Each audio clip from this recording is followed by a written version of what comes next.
Well, I guess this is it. You know what they say, all good things must come to an end, even if said good thing ends much sooner than we all would have liked. But yes, we all know what's been going on by now. The Owl House recently came to a close, and as we've learned from behind the scenes, it wasn't planned to meet this fate so suddenly. Back in 2021, word got out that the show was cancelled. And why? Because, according to some sources, those higher-ups at Disney felt, and I quote, it didn't fit the brand. Are you crazy? You're telling me this doesn't fit in with the likes of Gravity Falls or Amphibia? And even if it doesn't completely fit in, you think that because a show doesn't solely fit the brand of a TV company, it should straight up get the boot? But let's give benefit of the doubt and pretend we agree with them, that it doesn't fit the brand. Even in that case, why should it matter? Whatever happened to the days of letting a story stay afloat and seeing where it goes? Think back to The Last Airbender. Do you think that fit in with the other Nickelodeon shows at the time? Because I sure as heck don't. And yet, they gave it the space it needed to fly. And what happened? It became one of the biggest fan-favorite franchises out there. And with Avatar on the mind, I learned quite a few behind-the-scenes details that piqued my interest during the break from the last Owl House video to now. One of those being that Amity happens to share the same voice actress as Katara. I thought she sounded familiar. I could go into some of the other details, but I plan to save that for a later time. And with Amity still on the mind, I might be reaching a bit high for saying this, but Luz and Amity have made my new favorite couple that I have seen in any cartoon. I said it, and I'm sticking by it. Up until the point I started watching the show, I was struggling to find a favorite couple. Before watching the show, I think my favorite used to be maybe Marceline and Princess Bubblegum, or maybe Asami and Korra, but now I have to say these two take the top spot. They're so unbelievably cute together! Lumini for life! Ah, they're so cute! Alright, I'm starting to get sidetracked. Let's get back to the season itself. So on the bright side, we still got to see a few final installments, which left a few ups and downs for the story's closing. So this final season was made up of 3 mini-movies that range from 40 to 50 minutes, which helped keep the flow of the story in some regard, but also led to a few crunches on time, events, story details, and a few more elements along the way. But as strange as it may sound, they still found ways to take some of these issues and make them work Wonderful!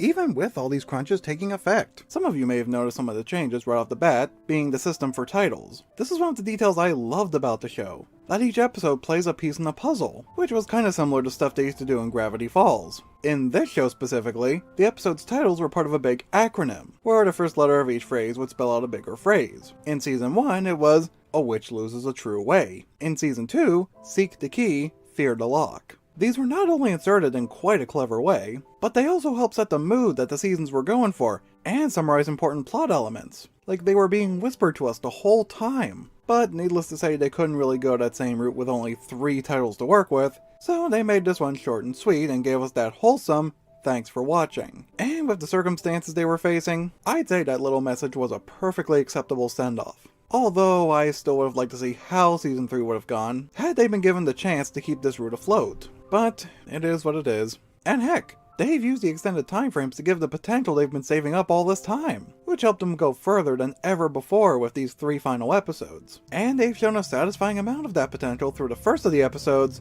thanks to them. This episode on its own shows that Dana and her team knew how to handle the story even with the time crunch. We all remember how Season 2 ended.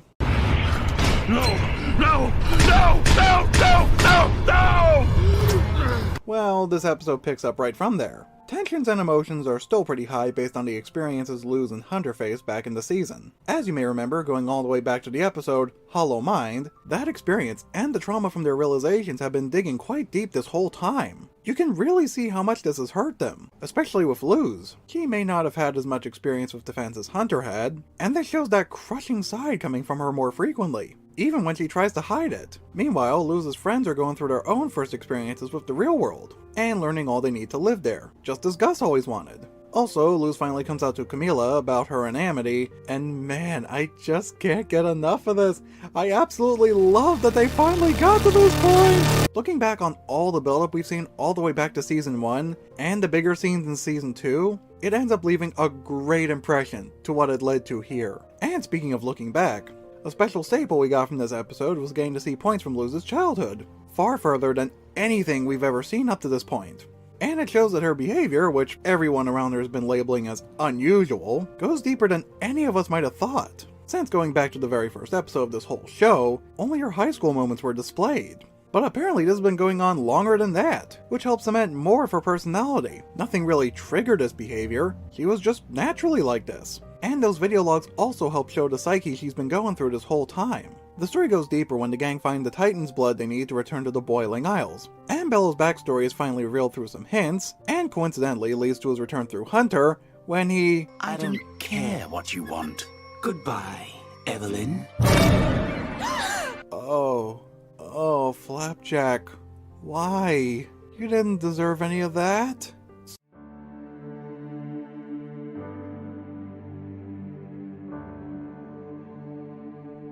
So, yeah, this is the first actual sign of death in this show. I know it was talked about with Luz's dad back in season 2, but this is the first time we've actually seen it happen in the show. And let me tell you, it is crushing. Seeing Hunter unwillingly take down the thing he cared for most, and this tragedy would continue to harshly affect him in the next episode. The ending scene from this episode alone already managed to zoom past my expectations in different ways, right down to the structure. I knew as soon as the episode ended, the route I predicted had to be thrown out the window, because they were going in quite a different direction than I would have guessed. But of course, they still knew how to make it work for the most part. How I thought these last few episodes were going to play out was that the first episode, thanks to them, was going to focus on the gang in the real world, and still unable to find a way back until the final episode. Episode 2, for the future, would have focused entirely on what was happening in the Boiling Isles around that time, and showed the Collector slowly changing the land into his liking, while learning more about him and how he came to be over time. And then watching and dreaming would have led to Luz and the gang finally finding the Titan's blood, and making it back to the Boiling Isles in time to team up with the survivors and take down the Collector and what's left of Bellows. Sure, my prediction sounds kinda similar to what we ended up getting, but I'd still say it seems like what we got instead would have been the better outcome. I can only imagine there would most likely be some noticeable issues with my version had that been what they went for, and would probably have led to some awkward details with the later episodes. Speaking of, that brings us to the next episode, For the Future. This episode brings us back to the Boiling Isles, or what's become of it. Just like the last episode, this one also beat my expectations, but also helped ease them too. After the ending to King's Tide, I was worried of what was to become of everyone who was left in the Boiling Isles, especially King. What did the Collector have planned for him? Maybe he was going to take him to a completely different dimension where the two of them would remain completely trapped, or something like that. But thankfully, or thankfully enough I guess, that didn't happen to be the case. But it's still not a pretty sight as he's mercilessly turned everyone into his disturbing puppet brigade. Which especially sucks for Rain, as Bellows ends up using them for his new form. In addition, Hexide's been taken over by Basha. Oh yeah, we haven't heard from her in a while. Well, now she's teamed up with... Well, I wonder who this could be. Long time no see, human. You know Luz has had quite the encounters with Kikimora. I'm surprised she never seemed the least bit suspicious of her design. Honestly, Luz, honey, I don't know how it could have taken you this long to notice that. I never asked. Still, their fight had some big aspects, like Hunter discovering that new power he never knew he had. The magic of friendship? My little pony, my little pony.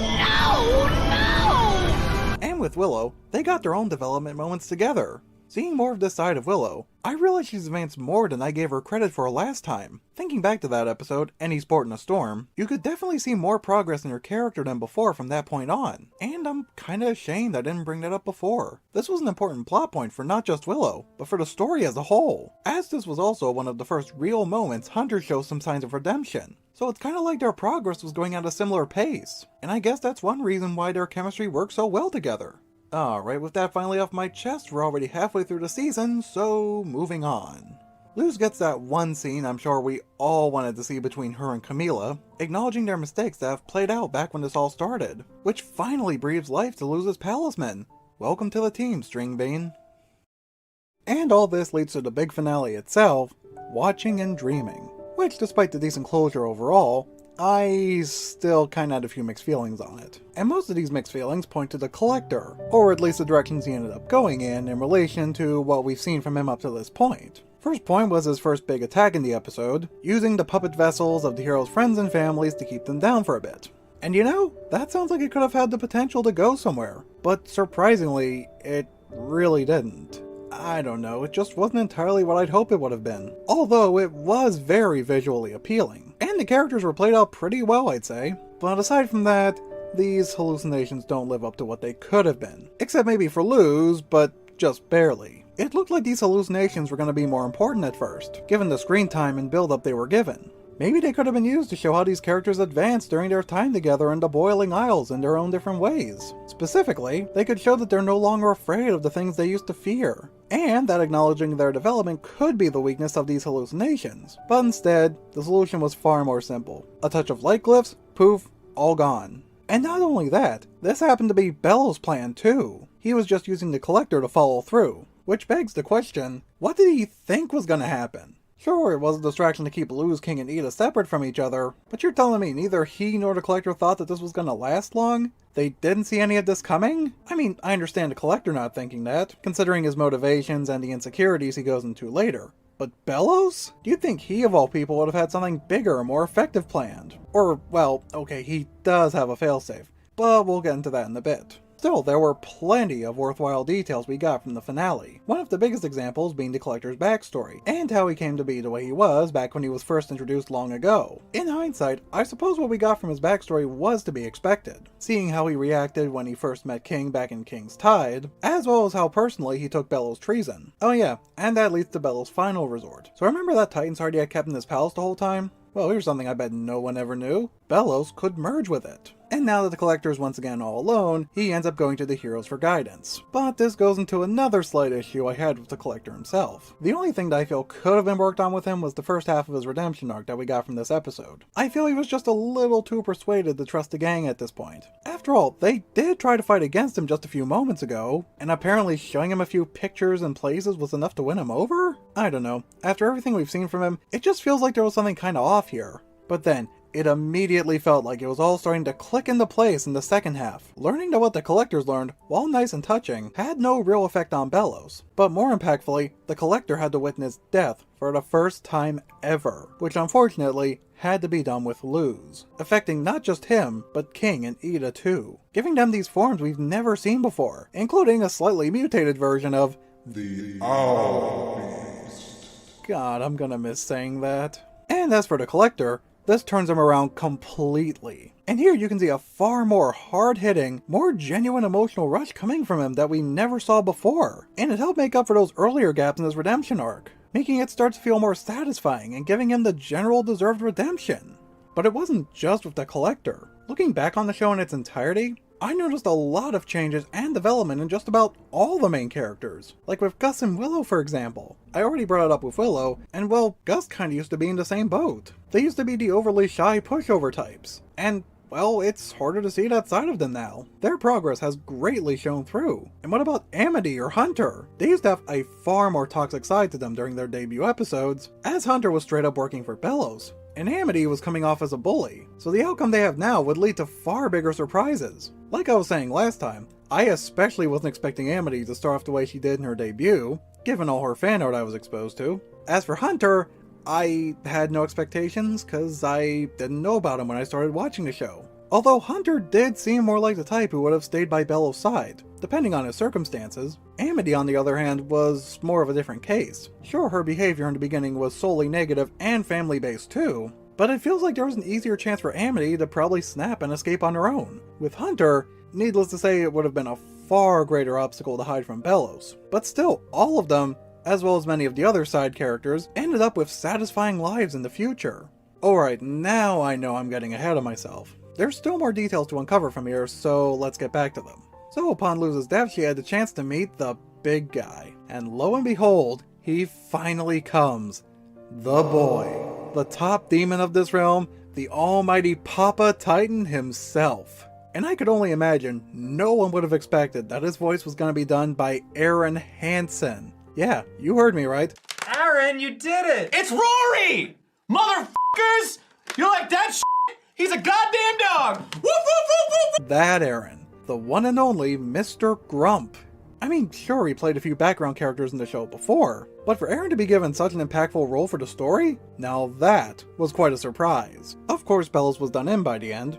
And I have to agree with those who've been saying that based off his character, he had quite the ideal death scene. I find something surprisingly poetic about this in different ways. The final blow wasn't just any big dramatic blast, but also a small series of regular attacks. Think about it, he always saw the bad side of these witches and their power, so he got a non-magic blow in the end. It seems like this would have been the most ironically fitting fate for him. So all things considered, even with the restrictions the show's staff had behind the scenes, I'd still say this finale came out beautifully. Sure, there may have been a few issues along the way, but that was mostly due to the behind the scenes stuff out of their control. And besides, I think it was very fortunate that the finale was still able to deliver with such quality and grace that we got from a majority of the rest of the show, which is definitely saying something. There were plenty of other shows in the past who had to deal with some sort of time crunch with their conclusion, and there were plenty of times it led to something horrendous because they weren't careful or other things going on. Lest we forget the big tragedy of Star Versus. At least this show still had some fair enough closure, and I can appreciate that. This show meant so much more to me than I thought it would. This is definitely up there with the other shows that have won a special place in my heart, like Infinity Train and Gravity Falls. As you could probably tell, it's not common for me to end up loving a show this much. But alas, it's come and gone. And the worst part is, I just barely got to enjoy the show while it was still active. Why did I have to wait until last year to check it out? What was wrong with me? How could I be so blind? I'm not even reading the script at this point, that's how much this affects me! Well, anyway, apparently some who are representing Disney have noticed their blunder by this point, as these folks have been acknowledging how much attention and praise the final episodes have been getting. Man, look at them numbers. These guys seem to be aware of the amount of fans this show has pulled in, but only when the show was on the verge of ending. It's almost like jumping to canceling so suddenly wasn't the best decision. Go figure. And so here we are now. The story has come to a close, but we can still hope that Dana has other plans for Disney that'll knock their socks off next time. Hold it! At the moment, that's not so certain. For those who may not have heard, Dana claims she packed it all up and left the studio behind. But a recent post from her implies she might stick around for some sort of continuity or some other project, or who knows. But you know, I wouldn't even blame her if she did leave the studio. After the treatment they gave her show in the end, that would be enough to tick off anyone in her shoes. But now with this news coming to light, there may be some hope after all. At the moment, I can't in good faith forgive Disney for pulling the plug on this show, especially when there wasn't anything wrong to begin with. But if by chance I happen to find the kind of show or shows that manages to fill the gap of life that the Owl House had, like a kind of show that gives off similar adventures and feels, then I might consider checking it out and making a video on that too. And even if we do end up getting something from Dana somewhere down the line, whether or not it relates to this show, I'm most certainly gonna plan a video for that too. She and her team have worked hard enough and smart enough to earn my praise, and I'd love to see what they give us later on. Hoping they don't get stomped down again by these corporate schmucks, or any corporate schmucks for that matter. But like I tend to say at the end of these videos, we'll soon see, won't we?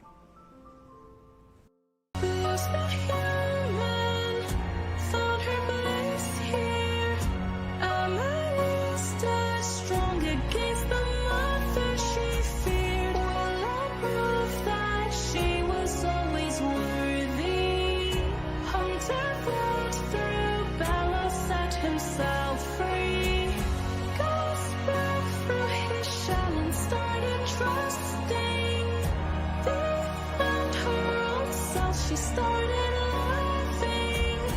Together they are the good witches. They'll always be our good witches. So hear this song and be happy. They did this for us, it was for you and for me. They were such wonderful witches. They'll always be our good witches.